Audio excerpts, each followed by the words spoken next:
අපි මේ වීඩියෝ එකෙන් සාකච්ඡා කරන්නේ මානව හෘදයේ දල ව්‍යුහය සහ එහි ක්‍රියාකාරීත්වය ගැන. ඉතින් හෘදය කිව්වහම ඔයගොල්ලෝ දන්නවා සංසරණ පද්ධතියක තියෙන මූලිකම සංරචකයන් තුනෙන් එකක් තමයි පේශිමය පොම්ප කිරීමේ අවයවය. එහෙම නැත්නම් අපි හෘදය කියලා හඳුන්වන මෙන්න මේ ව්‍යුහය. ඉතින් අපි මිනිසාගේ හෘදය ගැනනේ කතා කරන්නේ. මිනිසාගේ හෘදය ගත්තාම මේක අපි මේකේ හැඩය කියන්නේ මේ දල වශයෙන් කේතුමය හැඩයක්. කේතු ආකාර හැඩයක් තියෙනවා කියලා. හරි. දැන් කේතුවක හැඩයක් දල වශයෙන් මේක දිහා බැලුවහම අපිට එකපාරට පේන්නේ නැති වුණත් ඒ විදිහේ හැඩයක් තියෙනවා කියලා තමයි රිසෝස් බුක් එකේ තියෙන්නේ. කොහොම වුණත් හෘදය කියලා කියන්නේ අපි අර සාමාන්‍ය ව්‍යවහාරයේ දකිනවා වගේ අර එහෙම හાર્ට් ෂේප් එකක් නෙවෙයි ඇත්තටම තියෙන්නේ. පැහැදිලි? ඉතින් ඒ වගේම තමයි හෘදය කියන්නේ පේශිමය අවයවයක්, සාහික කුහරමයයි. හෘද පේශි වලින් තමයි මේ හෘදයේ බිත්ති නිර්මාණය වෙලා තියෙන්නේ. ඒ වගේම හෘදේ කුහර නිර්මාණය වෙලා තියෙනවා කර්ණිකා සහ කෝෂිකා වලින්. ඉතින් අපි හෘදේ ව්‍යුහය ගැන මේ සාකච්ඡාව හෘදේ පිටත මේ හෘද බිත්තිය ඉඳන් ඇතුළට යම් මොනවද තියෙන්නේ කියලා බලන්න. ඉතින් හෘදේ බිත්තිය ගැන කතා කරද්දී හෘද බිත්තිය පටක ස්තර 3කින් හැදිලා තියෙන්නේ. අපි හෘද බිත්තියේ එළියෙන් එහෙම නැත්නම් බාහිරින් ඉන්න පටක ස්තරයට කියනවා පෙරිකාඩියම කියලා. පෙරිකාඩියමට ඇතුළතින් ඉන්න කෙනාට අපි කියන්නේ මයෝකාඩියම කියලා සහ ඊටත් අභ්‍යන්තරයෙන් එහෙම නැත්නම් ඇතුළතම පටල ස්තරයේ විදිහට ඉන්න පටක ස්තරයේ විදිහට ඉන්න කෙනාට අපි කියනවා එන්ඩෝකාඩියම කියලා. හරි. ඉතින් පෙරිකාඩියම ගැන කතා කරද්දී දැන් මෙතන මම පාවිච්චි කරලා තියෙන මේ 3D රූපේ නම් මේගොල්ලෝ පෙරිකාඩියම තවත් කොටස් 4කට දීලා තියෙනවා. ඉතින් අපිට එච්චර අවශ්‍ය වෙන්නේ නැහැ. අපිට රිසෝස් එකේ පෙරිකාඩියම ගැන කියලා තියෙන්නේ. මේක බාහිරින්ම පිළිලා තියෙන ස්තරය. මේක මඩි දෙකකින් හැදිලා තියෙනවා. පෙරිකාඩියම මඩි දෙකකින් හැදිලා තියෙනවා. ඒ තමයි පිටත තන්තුමය පෙරිකාඩියම සහ ඇතුළු මස්තුමය පෙරිකාඩියම කියලා. ඉතින් අපිට අවශ්‍ය වෙන්නේ ඔච්චරයි. අඩුම තරමේ අපි මොකද්ද මේ ඇතුළු මස්තුමය පෙරිකාඩියම කියන්නේ? එහෙමවත් අපි දැනගන්න අවශ්‍ය නැහැ. හරි.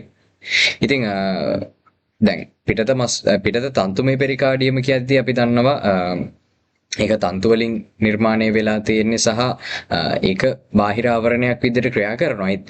කෙනෙක්ට ප්‍රශ්නයක් එන්න පුළුවන් මොකද්ද මේ ඇතුළු මස්තුමය පෙරිකාඩියම කියන්නේ? මේකේ මොනව වෙනවද? එහෙම ප්‍රශ්නයක් ආවොත් එහෙම ඇතුළු මස්තුමය පෙරිකාඩියම කියලා කියන්නේ එයා හදනවා තරලයක්. ඒක නිකන් ලුබ්‍රිකන්ට් එකක් එහෙම නැත්නම් ලිහිසි ද්‍රව්‍යයක් වගේ. එයා අපේ හෘදයේ ස්පන්දනය වෙනකොට ඒ ඇතිවන ඝර්ෂණයන්ට එරෙහිව ඒ තරලය ක්‍රියා කරනවා. ඉතින් අන්නේ තරලය හදන්න මේ ඇතුළු මස්තුමය පෙරිකාඩියම දායක වෙනවා. ඉතින් මේ දේවල් කිසිම දෙයක් අපිට සිලබස් එකේ දීලා නැහැ. ඒවා අවශ්‍ය වෙන්නේ නැහැ. ඒවා පාඩම් කරන්න යන්න එපා. හරි. ඉතින් පෙරිකාඩියම කියන්නේ එහෙමයි. ඉතින් පෙරිකාඩියමට ඇතුළතින් මෙන්න මෙයාට අපි මයෝකාඩියම කියලා කියනවා. මේ මයෝකාඩියම ටිකක් විශේෂයි ළමයි. හරි. මේ මයෝකාඩියම හැදිලා තියෙන්නේ අපිට හෘදේ විතරක්ම දකින්න පුළුවන් විශේෂණය වෙච්ච හෘද පේශි වලින්. හරි. හෘදේ විතරක්ම දකින්න පුළුවන් විශේෂණය වෙච්ච හෘද පේශි වලින් තමයි මේ මයෝකාඩියම හැදිලා තියෙන්නේ. ඒ විතරක් නෙමෙයි, ඔයගොල්ලෝ දන්නවනේ අපේ හෘදේ ස්පන්දනය වෙද්දී මේ හෘද ස්පන්දනය නිකම් සිද්ධ වෙන දෙයක් නෙවෙයි. හෘද ස්පන්දනය වෙන්න විද්‍යුත් ආවේගයන් දායක වෙනවා. ඉතින් මේ මයෝකාඩියම ඇතුලේ පිහිටලා තියෙනවා විශේෂිත වෙච්ච ස්නායු තන්තු ජාලයක්. ස්නායු කියන්නේ සංනයන තන්තු ජාලයක්. ඉතින් ඒගොල්ලෝ උදව් වෙනවා ඒ හෘදය ස්පන්දනය වෙද්දී ඒ විද්‍යුත් ආවේග අරගෙන යන්න. ඉතින් ඒව අපි ඉස්සරහට සාකච්ඡා කරනවා හෘදේ සන්නායක පද්ධතිය කියන කොටසේදී. හරි. ඒතර මයෝකාඩියම තමයි මැද්දෙන් ඉන්නේ. ඊට අභ්‍යන්තරයෙන් ඉන්න කෙනාට අපි කියනවා එන්ඩෝකාඩියම කියලා. ඉතින් එන්ඩෝකාඩියම කියන්නේ බොහොම තුනී පටක ස්තරයක්. මේ එන්ඩෝකාඩියම ගැන කතා කරද්දී මෙයා හෘදේ කපාට කුටීර මේ ඔක්කොම ආස්තරණය කරගෙන ඉන්නේ මෙන්න මේ එන්ඩෝකාඩියම. පැහැදිලිද?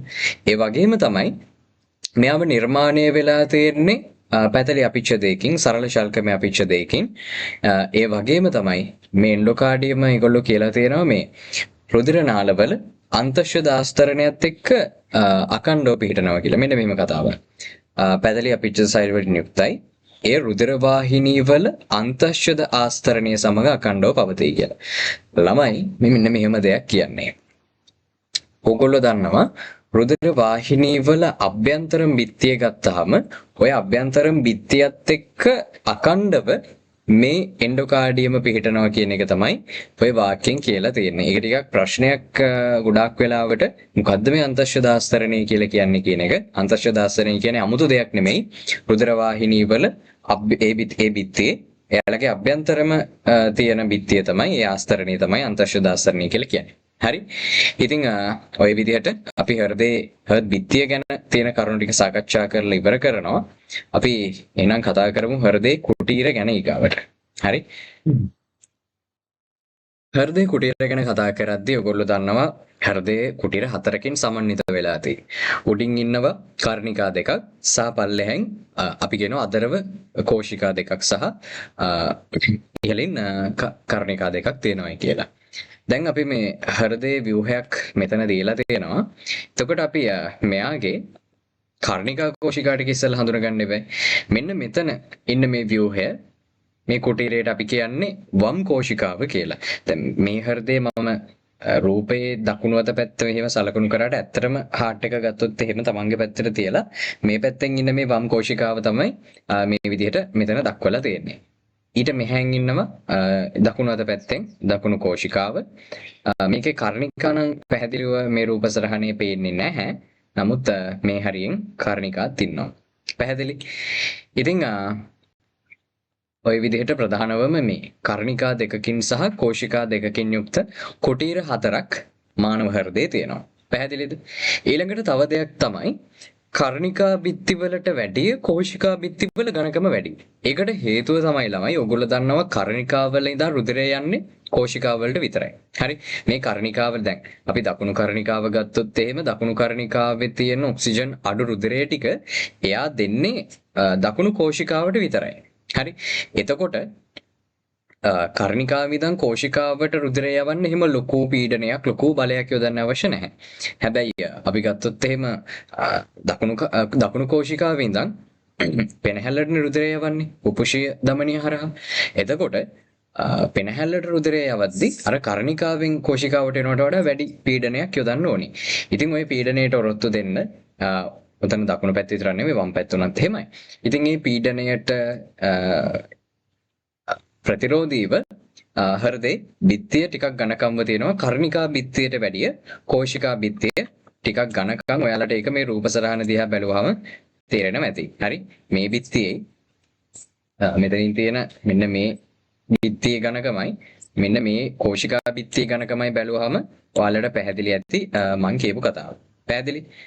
ඊට පස්සේ කර්ණිකා කෝෂිකා බිත්ති විතරක් නෙමෙයි කෝෂිකා බිත්ති අතරත් ඝනකම් වල වෙනසක් තියෙනවා. මේ දකුණු කෝෂිකාවේ බිත්තියට වඩා වම් කෝෂිකාවේ බිත්තියේ ඝනකම වැඩි. ඒකට හේතුව තමයි ළමයි ඔයගොල්ලෝ දන්නවා අපේ දකුණු කෝෂිකාව රුධිරය පොම්ප කරන්නේ පෙනහැල්ලට. හරි. හැබැයි වම් කෝෂිකාව අපේ මුළු ශරීරයේ සියලුම දේහ සෛල දිහාවට ඔය මුළු දේහය පුරාම රුධිරය පොම්ප කිරීම සිද්ධ කරනවා. ඉතින් ඒ නිසා දකුණු කෝෂිකාවට වඩා වැඩි පීඩනයක් රුධිර පීඩනයක් සහිතයි වම් කෝෂිකාවේ රුධිරේ. ඉතින් ඔය පීඩනයට ඔරොත්තු දෙන්න තමයි මේ විදිහට දකුණු කෝෂිකාවට වඩා වම් කෝෂිකාවේ බිත්තිය ඝනකම්ව පිහිටන්නේ. හරි. ඉතින් ඔය විදිහට තමයි ප්‍රධාන වශයෙන් අපිට මේ කුටීර ගැන සාකච්ඡා කරන්න තියෙන්නේ. ඒ වගේම තමයි ඔයගොල්ලන්ට මේ වගේ රූපයක් බැලුවම මේ පේනවා මෙන්න මේ මැද්දෙන් තියෙනවා ආවාරයක්. මේ ආවාරයක් මගින් කෝෂිකා දෙක වම් හා දකුණු විදිහට බෙදිලා තියෙන්නේ. පැහැදිලි? ඒ වගේම තමයි එතකොට අපි එක පැත්තක් වම් කෝෂිකාව සහ කර්ණිකාව කියනවා අනිත් පැත්ත දකුණු කෝෂිකාව සහ කර්ණිකාව කියනවා. ඒ වගේම තමයි ඔය කෝෂිකා සහ කර්ණිකාත් එකිනෙකින් වෙන්න වෙනවා කර්ණික කෝෂික කපාට වලින්. අපි AV කියලා කියනවා. හරි. කර්ණික කෝෂික කපාට වලින්. ඒවා මෙන්න මේ වගේ තැන්වල තියෙන්නේ. මේ තියෙන්නේ මෙන්න මේ වගේ ස්ථානවල තමයි කර්ණික කෝෂික කපාට දකින්න තියෙන්නේ. මෙන්න මේවා. හරි. අපි දකුණු පැත්තේ තියෙන කර්ණික කෝෂික කපාටයට ත්‍රිතුණ්ඩ කපාටය කියලා කියනවා. වම් පැත්තේ ඉන්න එක්කෙනාට අපි ද්විතුණ්ඩ කපාටය එහෙම නැත්නම් අපිකට මයිට්‍රල් කපාටය කියලාත් කියනවා. පැහැදිලිද?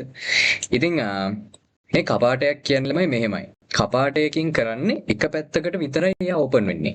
දැන් අපි මෙතන මේ ත්‍රිතුණ්ඩ කපාටය ගත්තොත් එහෙම මේ ත්‍රිතුණ්ඩ කපාටය විවෘත වෙන්නේ කෝෂිකාව පැත්තට විතරයි. එතකොට කර්ණිකාවේ තියෙන රුධිරය ටික කෝෂිකාවට යනවා. හරි. කවදාවත් ඔය කපාටය ලෙඩක් හැදුණු තැනින් ඔය කපාටය කෝෂිකාව ඉඳන් කර්ණිකාවට විවෘත වෙන්නේ නැහැ. හරි. එක පැත්තකට විතරයි උක විවෘත වෙන්නේ. ඉතින් ඒක තමයි ඔය කපාටයක් කියලා කියන්නේ. ඒ වගේම තමයි ඔය ත්‍රිතුණ්ඩ සහ ද්විතුණ්ඩ කපාට විතරක් නෙමෙයි තව අඩසඳ කපාට කියලා තියෙනවා. ඔය අඩසඳ කපාට පිහිටන්නේ මෙන්න මේ වම් කෝෂිකාව ගත්තොත් එහෙම වම් කෝෂිකාවෙන් ඕගොල්ලෝ දන්නවා මහා ධමනිය හරහා. මෙන්න මේ කියන සංස්ථානික මහා ධමනිය හරහානේ මුළු දේහය පුරාම රුධිරය අරගෙන යන්නේ. ඉතින් ඔන්න ඔය විදිහට සංස්ථානික මහා ධමනිය ආරම්භ වෙන තැන අඩසඳ කපාට දෙකක් තියෙනවා. ඒ වගේම තමයි පුපුෂීය ධමනිය ආරම්භ වෙන තැනත් ඒ විදිහටම අඩසඳ කපාට දෙකක් තියෙනවා. මේ රූපේ නම් ඒක පැහැදිලිව අපිට බලා ගන්න පුළුවන් කමක් නැහැ. අපි සම්පත්පතේ රූපේ බැලුවහම ඔයාලට පේනවා මෙතන මේ වම් පුපුෂීය ධමනිය ආරම්භ වෙන තැන පුපුෂීය කපාටය කියලා පෙරලා තියෙනවා මේ අඩසඳ කපාටය යුගල. ඒ වගේම තමයි සංස්ථානික මහා ධමනිය ආරම්භ වෙද්දී එතන ආරම්භක ස්ථානයේ ධමනි කපාට විදිහට පෙරලා තියෙනවා. ඉතින් ওই විදිහට තමයි ඒ කපාට යුගල් තියෙන්නේ. ඒ වගේම තමයි තව වැදගත් දෙයක් මේ කෝෂිකාවල බිත්තියෙන් නිරුම් විදිහට ඇවිල්ලා තියෙනවා කේතුආකාර පිටිකා පේශි. අපි මේ රූපෙට ගියොත් එහෙම මෙන්න මෙතන මේ ඉන්නේ කෝෂිකා බිත්තියෙන් ඉඳන් පැන නැගිලා තියෙනවා කේතුආකාර පිටිකා පේශි. මේගොල්ලෝ හර්ද් රජ්ජු කියලා මේ මෙතන වයර් වගේ තියෙන නිකන් මේ තියෙන තන්තු මේ රැහන් ජාලයක් තියෙනවා හර්ද් රජ්ජු කියලා හඳුන්වන. ඉතින් ඒ හර්ද් රජ්ජුත් එක්ක මේ ද්විතුණ්ඩ සහ ත්‍රිතුණ්ඩ කපාටත් එක්ක බැඳිලා තියෙනවා.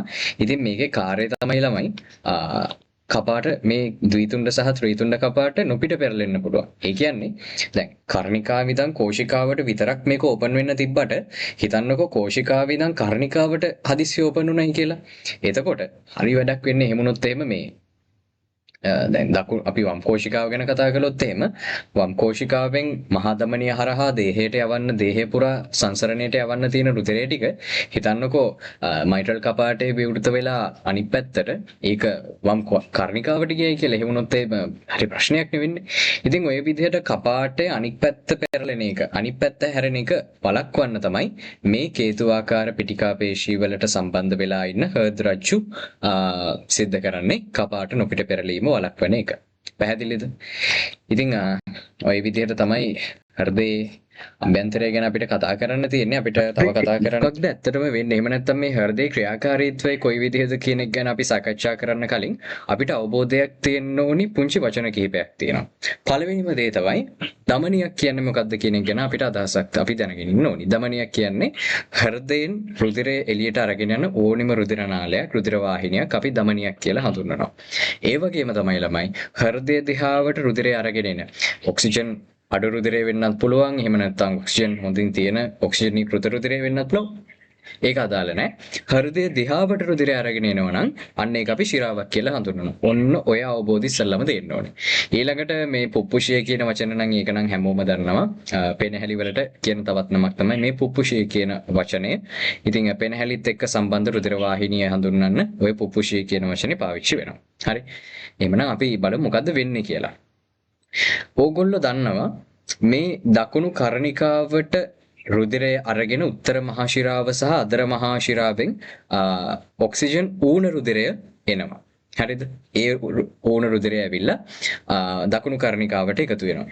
ඔය දකුණු කර්ණිකාවට එකතු වෙන රුධිරය ටික මෙතන තියෙන ත්‍රිතුණ්ඩ කපාටය විවෘත වෙලා දකුණු කෝෂිකාවට යනවා ළමයි. හරි. දකුණු කෝෂිකාවට යනවා. එතකොට දැන් මේ දකුණු කෝෂිකාවේ තියෙන්නේ ඔක්සිජන් ඌන රුධිරය. ඔය ඔක්සිජන් ඌන රුධිරය ටික මෙන්න මේ පුප්පුෂීය ධමනිය හරහා පෙනහැලි දිහාවට යවනවා. එතකොට මේ පුප්පුෂීය ධමනිය වම් සහ දකුණු විදිහට බෙදිලා පෙනහැලි දෙකට වෙන වෙනම රුධිර වාහිනී දෙකක් විදිහට ඔක්සිජන් ඌන රුධිරය අරගෙන යනවා. පැහැදිලිද? ඊට පස්සේ පෙනහැලි වල මෙහෙම දෙයක් වෙනවා. ඒක අපි ශ්වසනයේ වැඩිදුර කතා කරනවා. පෙනහැලි වල ඔය ගර්ථ බිත්තිය හරහා දැන් ඔක්සිජන් ඌන රුධිරය ගියාට පස්සේ ඒකේ තියෙන අධික කාබන් ඩයොක්සයිඩ් සාන්ද්‍රණය ගර්ථ බිත්තියට ගිහිල්ලා ගර්ථ බිත්තිය හරහා ගර්ථ කුහරයට ගිහිල්ලා ගර්ථ කුහරයේ තියෙන අර ඔක්සිජන් ටික විසරණය හරහා එනවා රුධිර කේශනාලිකාවට. හරි. ඒ විදිහට ශ්වසන වායු හෝමාරුවක් සිද්ධ වෙනවා ගර්ත වලදී. එහෙම නැත්නම් මේ පෙනහළු වලදී. හරි. ඉතින් පෙනහළු වල ඉඳන් ආයි ආපස්සට එන්නේ ඔක්සිජන් අඩු රුධිරය නෙමෙයි. හොඳ ඔක්සිජන් සාන්ද්‍රණයක් තියෙන ඔක්සිජනීකృత රුධිරය. හරිද? ඔය ඔක්සිජනීකృత රුධිරය ටික පුප්පුෂීය ශිරා දෙකකින් එනවා කොහෙටද? වම් කර්ණිකාවට. හරි. වම් කර්ණිකාවට පුප්පුෂීය ශිරා දෙකකින් එනවා. සහ දකුණු පුප්පුෂීය ශිරා ඒ දෙකකින් එනවා. ඒ කියන්නේ පෙනහැලි වල ඉඳන් පුප්පුෂීය ශිරා දෙක ගානේ ඔක්සිජනීකృత රුධිරය අරගෙන එනවා වම් කර්ණිකාව දිහාවට. හරි. ඊට පස්සේ මොකද වෙන්නේ? වම් කර්ණිකාවට පල්ලෙහාන් තියෙන අපි කියන මයිට්‍රල් කපාටය එහෙම නැත්නම් ද්විතුණ්ඩ කපාටය විවෘත වෙලා ඒ ඔක්සිජනීකృత එහෙම නැත්නම් හොඳ ඔක්සිජන් සාන්ද්‍රණයක් තියෙන රුධිරය ටික මෙන්න මේ වම් කෝෂිකාවට එනවා. ඊට පස්සේ වෙන දේ ඔයගොල්ලෝ දන්නවා වම් කෝෂිකාවේ ඒ සංකෝචනයත් එක්ක මෙන්න මේ සංස්ථානික මහා ධමනිය හරහා ඒ ඔක්සිජන් වලින් පිරීලා තියෙන රුධිරය ඔක්සිජනීකృత රුධිරය දේහය පුරාම පරිවහණය වීම සිද්ධ වෙනවා මහා ධමනිය හරහා. ඉතින් ඕක තමයි මෙතන සිද්ධ වෙන ක්‍රියාවලිය. හරි. හෘදේ ක්‍රියාවලිය. තව වැදගත් දෙයක් තියෙනවා. මෙන්න මේ මහා ධමනිය ආරම්භ වෙන ස්ථානයේදීම මේ වම් හා දකුණු විදිහට බෙදුණු කිරීටක ධමනි දෙකක් මගින් හෘදයට රුධිර සැපයුම ලබා දෙනවා. දැන් ඇත්තටම ළමයි මුළු දේහයටම රුධිර සැපයුම ওই විදිහට දුන්නට දැන් ඔය ඔක්කොම සිද්ධ වෙන්නේ හෘදය හරහානේ. එහෙනම් හෘදයට හොඳ රුධිර සැපයුමක් හොඳ ඔක්සිජන් සැපයුමක් ඕනි. ඒ ඔක්සිජන් සැපයුම ලබා දෙන්න හෘදේ මෙන්න මේ සංස්ථානික මහා ධමනිය ආරම්භ වෙන ස්ථානෙම තියෙනවා කිරීටක ධමනි වම් හා දකුණු විදිහට බෙදලා ඒ කිරීටක ධමනි මගින් හෘදයට අවශ්‍ය කරන ඔක්සිජනීකృత රුධිරය සැපීම සිද්ධ වෙනවා. හරි. ඉතින් ඕකම මෙතන මේ පොඩි ඇනිමේෂන් එකකින් පෙන්වලා දීලා තියෙනවා. ඔන්න ඔක්සිජන් අඩු රුධිරය ඇවිල්ලා පුපුෂීය ධමනියෙන් ගිහිල්ලා ඔන්න පුපුෂීය ශිරා මේකේ ස්පීඩ් වැඩි පුපුෂීය ශිරා වලින් ආයි රුධිරය ඇවිල්ලා ඕම තියෙනවා. ඉතින් ඕක තමයි සිද්ධ වෙන්නේ. ඉතින් ඒ විදිහට අපේ මානව හෘදේ දල ව්‍යුහය සහ ක්‍රියාකාරීත්වය මේ වීඩියෝ එක ඉවරයක් කරනවා. අපි මේ විදිහට යුනිට් 5 මේ සත්වයා පාඩමේ සියලුම ව්‍යුහයන් සහ මේ විදිහට සාකච්ඡා කරන්න පුළුවන් කොටස් අපි සාකච්ඡා කරනවා ඉස්සරහට. ඒ හින්දා subscribe කරලා තියාගන්න. එහෙමනම් අපි මේ වගේ තවත් වටින වීඩියෝ එකකින් හම්බෙමු. එහෙනම් හැමෝටම good luck.